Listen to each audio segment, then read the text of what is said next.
This show is produced by the Hartman Media Company. For more information and links to all our great podcasts, visit hartmanmedia.com. Welcome to the American Monetary Association's podcast, where we explore how monetary policy impacts the real lives of real people and the action steps necessary to preserve wealth and enhance one's lifestyle. Welcome, listeners from around the world. This is episode number 1203, and this is Jason Hartman, your guide, as we try and figure out how to achieve the best return on investment, especially through the most historically proven asset class in the entire world, and that is income property.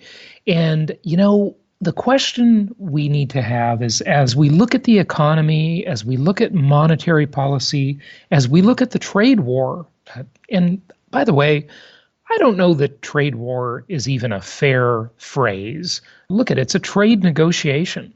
That's all it is. I mean, every transaction in the business world is a negotiation.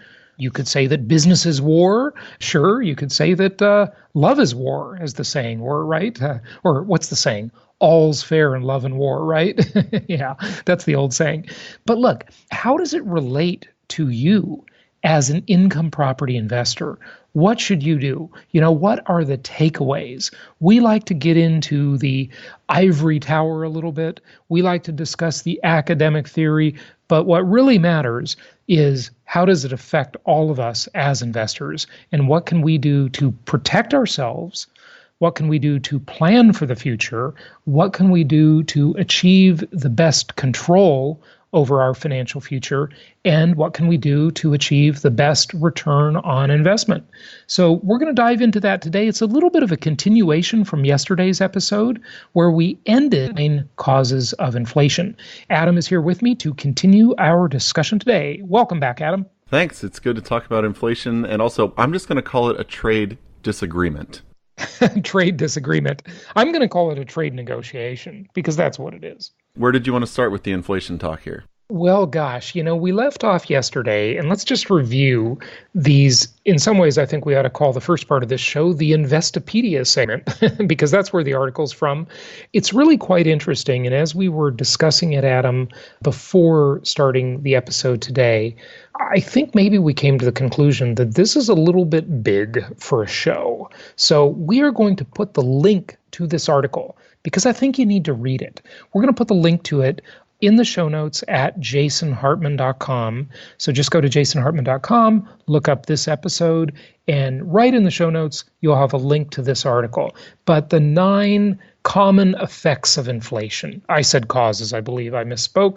Cause and effect, they're sort of the same thing in some ways, but they're definitely related, cause and effect, the old rule of cause and effect. So number 1, erodes purchasing power. Number 2, encourages spending and investing. Number 3, causes more inflation. Number 4, raises the cost of borrowing. Number 5, lowers the cost of borrowing. And I know contradictory items, but that's a sign of intelligence. Can you hold 2 contradictory ideas in your head at the same time and compare them and see the gray areas and the nuance and all of that? Number 6, reduces unemployment. Number 7, increases growth. Number 8, reduces employment and growth. Number 9, weakens or strengthens the currency. I know, it's a little much to try and discuss here. So we really do think you need to actually read this article in addition to listening to our armchair quarterbacking of the article. But another thing, there was a related article here that I thought was interesting, and I thought it was worth talking about because I think it really relates to real estate investors, especially the cost of housing and the cost of construction, because such a big part of any property you buy is related to the component that involves, well, the L word. No, it's not love, it's labor. Labor. Adam, thoughts on any of those 9 items? I think the number 3 through 9 are important for kind of figuring out when inflation is going to come. and kind of what impact it might have. But I think number one and number two, eroding purchasing power and encouraging spending and investing, are the ones that are really going to impact the choices you make. So you need to realize as inflation comes that it does erode your purchasing power, and that it will encourage people to spend more money, which could then lead to more competition for your investment properties. So it's important to know the other things, to know that, hey, I believe more inflation is coming because I'm informed. And whenever that does happen, I'm going to get ahead of the 8 ball, and I'm going to start purchasing investment properties before everybody else jumps into the game because they realize their dollar is becoming worth 85 cents now. And the interesting thing is, very few people realize it in the way you said it, which is, of course, accurate. But most people are motivated out of fear and out of FOMO, fear of missing out, right?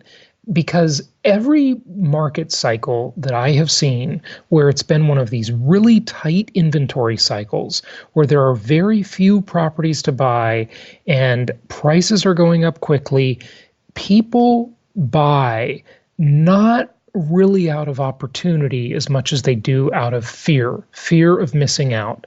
They say over and over, out loud and in their own mind, and if it's a couple between the two of them, they say, look, if we don't buy now, we're going to miss out and we're not going to get a home. Now, that's for the home buyer, but of course, that traditional home buyer impacts the investor because it's the same exact marketplace, right? The investors are buying in the same pool, the same marketplace that the home buyers are buying.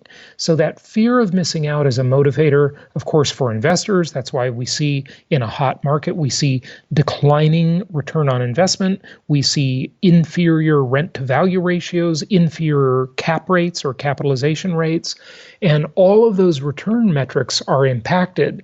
So yeah, you're absolutely right. And one more nuance to that I think is important. When I have taught you over the years in prior episodes and at our live conferences about the Hartman Risk Evaluator, where when you look at a property, you can't quantify it or understand it as a single entity. You must understand it as at least two entities, land value and improvement value. The land and then the house or the apartment or whatever structure is sitting on that land. Two very distinctly different value drivers, and the one that is more susceptible to violating my new commandment number 21, commandment number 21, Adam, of the 10 commandments of successful investing. Clearly, we cannot count. Math is hard. Math is hard. Yes, it is. But I issued commandment number 21 recently, and that is, thou shalt avoid manias. Okay? The mania that is the far and away the biggest value driver when there is a mania is the land value, not the improvement value. It's the land component of that investment. And that's the one that is susceptible to the big swings. The land value is high in cyclical markets, and it's low in linear markets, and it's in the middle in hybrid markets. So what are your thoughts on that? And then let's go to your other point about the 9 common causes or 9 common effects. Well, looking at my property taxes, which I think is important for anybody to do, I would have to say that I can't agree with you more than I do, because the land value of our properties in Memphis is only $30,000 for a home that is on the same amount of land that our house here in Austin is, which is $100,000. But if you were out in California or up in the Northeast, right, they would laugh at $100,000. They'd be like, that's my garden. Out in cyclical markets, they're incredibly high. You're looking at, $500,000, $600,000 for a home on the same land as in Austin or Memphis.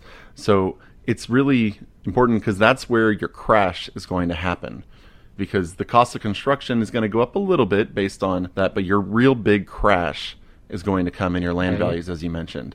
So if you have something where the home value is only impacted $30,000 because of your land, then it's probably only going to go down, $20,000 maybe, as opposed to potentially hundreds of thousands of dollars in the cyclical markets. That's what it took me 19 years to discover, and that's what I call the Hartman Risk Evaluator right there. You just nailed it. So good job on that. So if you want to avoid, or you have a secure future where you are not a speculator and not a gambler, and you are obeying commandment number 5, thou shalt not gamble, invest in linear markets with low land values. So did you have another point on the 9 things? And then let's shift gears to cost push inflation and demand pull inflation. At the moment, no. I think number 6 and 8, where it talks about unemployment and employment, is going to be impacted by our next Investopedia article. But those, yes. I think numbers 3 through 9 are important for everybody to read, because it will show you a lot of things that you can look at and say, okay, in the future when I see these things, I'll know inflation is here or coming, and now I can adjust my investment strategy to take advantage of that. Yeah, good point, good point. Now, one of the things that we have to realize as we discuss these 2 major types of inflation, cost push and demand pull, I would really liken it to what Earl Nightingale taught me many, many years ago, is that he was the one that promulgated the idea that we become what we think about. Napoleon Hill did it much earlier, and Earl Nightingale gives Napoleon Hill credit after he, as a young man, read the book Think and Grow Rich. And he talks about how our environment is shaped by our thoughts, but also our thoughts are shaped by our environment. So these things are circular. They are a feedback mechanism. Now, you're thinking, what does that have to do with inflation? Well, it has a lot to do with it, because neither of the 2 things we are about to discuss in terms of the 2 major types of inflation happen in isolation. They are a mirror-like reflection of each other. They are a feedback loop. Adam, why don't you start, and let's talk about this. So our first type of inflation is cost push inflation. And that is, simply put, it's when the cost of production goes up, and the biggest part of production is the form of wages, what people are getting paid. And so as people get more money, they are fighting for the same amount of goods, and so the price naturally starts increasing. So that is the cost push. So as cost gets pushed higher, inflation comes in on the product side. All right. Now, demand pull. Pulling versus pushing through the supply chain. So demand pull simply means there aren't enough items to begin with.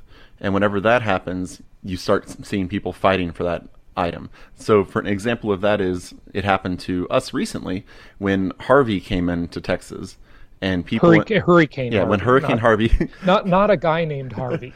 Yeah, it's everybody in Texas knows what Harvey is, but if you're outside of Texas, I apologize. So when Hurricane Harvey was coming in, there was a slight decrease in the amount of gasoline that came into Austin, but people were terrified of that, and we actually had gas shortages, and the gas prices started skyrocketing, and that was a demand pull. There was a slight decrease in the quantity that was available, but the demand did not change, which shot the prices higher. Okay. As far as real estate, though, this is interesting, looking at both of these types of inflation, because they both very much affect you as a real estate investor, and they affect your renters as well. I would say that mostly when it comes to real estate, demand pull is the biggest component of the inflationary picture. I'm curious, Adam, if you would agree with me on that or disagree. I kind of disagree with you, because I think it's more of when people have more money in their pockets, they're more willing to buy the property, as opposed to when the properties decrease, people start fighting over them. And it's not really more money in their pockets, it's more ability to borrow money, because real estate is largely a credit-based asset. Right, but more money in their pocket from wages, which means they can put a down payment down, which means they can get the loan. Or they have a wealth effect of a rising stock market or some other wealth effect factor. But what I meant when I said that is that there is a limited supply, and when the demand increases, wow, they're not making any more land, right? That's when you see these prices escalate like crazy. But you're right. It's a chicken and egg discussion, isn't it? Because, of course, for them to do that, they got to have more money or access to the ability to borrow more money in the first place, right? Yeah, and I think going back to what we talked about at the beginning with the trade war, I think, or trade disagreement or trade negotiation, this could be a big thing for cost push in terms of inflation for real estate. And that is, if it gets to the point where cost of production overseas gets too expensive, it's going to come back to the U.S. It's going to drive wages higher for workers, in which case they're going to have more money and are going to be fighting over either rental properties if they're there just for a short amount of time, or purchasing properties, which will then drive the cost of our properties up. Listeners, I want to make sure you caught that and you made a record of it, because Adam is officially becoming a Donald Trump supporter. Yep. I agree with some of the things he does. I will say that. What don't you agree with? You come on this show and you sure sound like, yeah, I like what he's doing. And listen, as far as the trade negotiation, not the trade war, I think he's absolutely right. Philosophically, sure. I think free trade is great, but it's not when the parties aren't, to use the old biblical concept, they are not equally yoked. You cannot have an open free trade when the parties are not equally yoked. So as soon as China wants to impose the same minimum wage laws, the same OSHA requirements, worker safety requirements, allowing workers to have the same ability to sue their employers as they do in the US, et cetera, then the parties will be, and the same environmental regulations, don't forget that one, that's a big one, they'll be equally yoked and we can have all the free trade we want. So, yeah. And it's also, I mean, we're going to get to a Business Insider article from Gary Schilling as well, but I think it's important to know that we, in the trade negotiations, it's important for all Americans to remember that most any country can create goods, but not every country has the monetary stick that we have as a country. So, I mean, we can go with China. When you say we, you mean the U.S. having the US, a reserve yes. currency and the biggest military and the biggest brand, et cetera, et cetera. So if China doesn't want to produce the United States goods for X amount of money, we can go to India, we can go pretty much anywhere else in the world and say, hey, will y'all produce our goods for X amount? And somebody is going to say yes, which is why we are in a very strong position in the trade negotiations, because if you have the dollar and you have a good and you need to pay your rent or you need to pay your taxes, the good's not going to do you much good. Right. Now, here's the thing, though.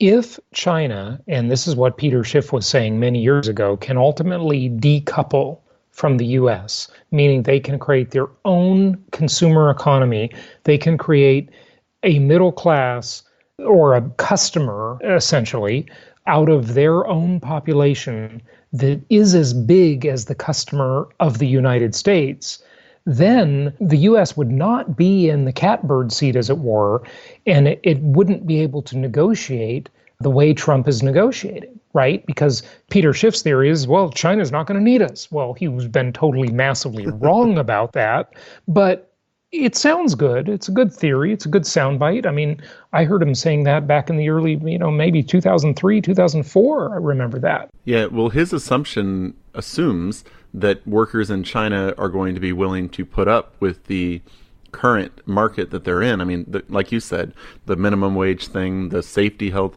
I mean, once it gets to the point where they as a society reach that point, they're going to be more like the Americans and say, hey, we don't want to work 14-hour days, 6 days a week.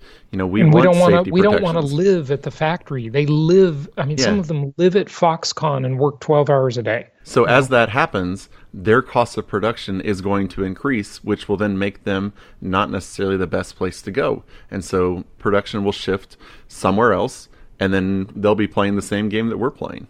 Right. It's always dynamic. Nothing is forever. Everything is dynamic. Marketplaces are dynamic, as they should be. They should be very liquid like that, so that, at capital and customers and producers, they can all allocate in the places that's most advantageous for them.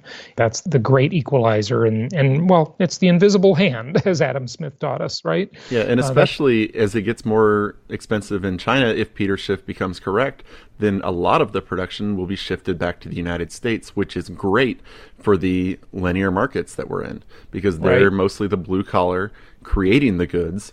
And if more production comes back over here, then they're going to have a lot of money in their pockets. I got a couple random thoughts on this I want to share, and I'd love to get your comments on them. And by the way, listeners, if you have any comments for us, or you just love the show and you want to tell us, and you've already written a review on iTunes or Stitcher Radio or whatever platform you're listening on, and we appreciate your reviews. Thank you for that. If you've already done that and you want to give us some feedback, tell us you love the show, go to jasonhartman.com/ask, or make a comment and tell us you think we're crazy. Whatever you want us to know, or ask a question, whatever, jasonhartman.com/ask. But here's a couple random thoughts. Number one, I have not studied Henry Ford very much. That is one obviously famous person from our past that I have not really studied much. But I have read about how he increased wages for his workers so that they could become his customers. And I find that to be interesting as it relates to things we've talked about over the years, Adam, like modern monetary theory and this kind of idea, right? But Trump will definitely bring jobs back to the U.S. and he will create wage inflation. I mean, he's already achieved that, okay? As Americans really hadn't had a raise since 1977, they have since Trump got into office. Wages have been going up and the labor market's been very tight. So that's kind of one random thought. The other one is about our recent speaker at Meet the Masters and Japan, because they both kind of relate to each other. And that is George Gilder, who has been on the show many times and also was the speaker at our recent conference I'm talking about. He talks about how the resources in the world are basically the same, and the only real significant difference is human ingenuity on how to use those resources, right? They're the same as they were when we were living in it. This world has the same resources. And what created modern civilization was that we figured out how to use those resources and harness them very, very effectively.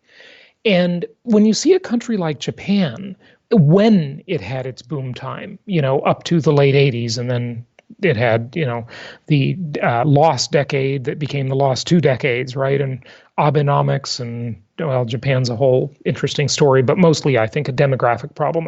I think Harry Dent is right about that. You look at a country that achieved marvelous success and had really very few natural resources. The resource they had was Japanese ingenuity and discipline. And yeah, they had some new factories that the U.S. rebuilt after bombing them. Okay, so it's pretty interesting to look at that when you think of the context of all of this stuff. But back to the cost push and the demand pull inflation, I think, Adam, we should talk about the labor component of real estate. That's a pretty important one, don't you think? Absolutely. I mean, that's, every dollar that goes up for the wages of the workers, you're talking about, 40, 50 workers at your home at any given time. That causes your price per square foot to go up pretty significantly as the, cost of the general contractors goes up. It sure does. It sure does. And just to give you some insight into how significant this is, in booming markets, when there are boom times, and every builder and every home rehabber is trying to do more and more construction, these trades become so scarce and so valuable that literally contractors will walk up to job sites of other companies, okay? And they will see the guy there framing the house, and the mason doing the brickwork, and the electrician doing the electrical work, and they will offer them cash bonuses to walk off the job and come to their job. And it happens a lot. This is something we saw in Florida before the Great Recession quite extensively, where people would buy homes in Florida, a lot of it driven by investors at the time when it was a crazy market. Certainly not that crazy nowadays, but it was in 2003, 2004, 2005 even. And they would hire a builder to build a house, and the workers would literally get stolen off the job to go on another job. And there were all these half-finished houses that were just sitting there, and the Great Recession hit, and wow, it was a mess. It was a mess for a lot of people. This happened in the oil sands area up in Canada, okay? I think that's Fort McMurray. And it happened in the Dakota area with the oil boom there when that was going on. You just couldn't get workers. They would import the workers into these areas. It happened in Alaska during their boom times and the Alaska pipeline and so forth. And still you have to incentivize people to move to Alaska. They don't just pay no state income taxes. They actually get money back just for living there. So it's pretty interesting, how things get when there is a mania, when there is an extreme boom time. Yeah, and when you get that mania and you get the lack of workers, one of the easiest ways to solve that is through immigration, but it's also a terrible sticking point politically. So, I mean, if we were willing to allow a whole bunch of, construction workers to come into the country, it could solve the problem pretty quick. But politically, that's usually not the best. And societally, sometimes it may not be your best decision. It can be very costly in the long run, obviously. Now, there have been guest worker programs, certainly for agriculture. And I don't know if those have applied to construction or not. But one of the interesting things about that, and it's such a irony how political debates play out.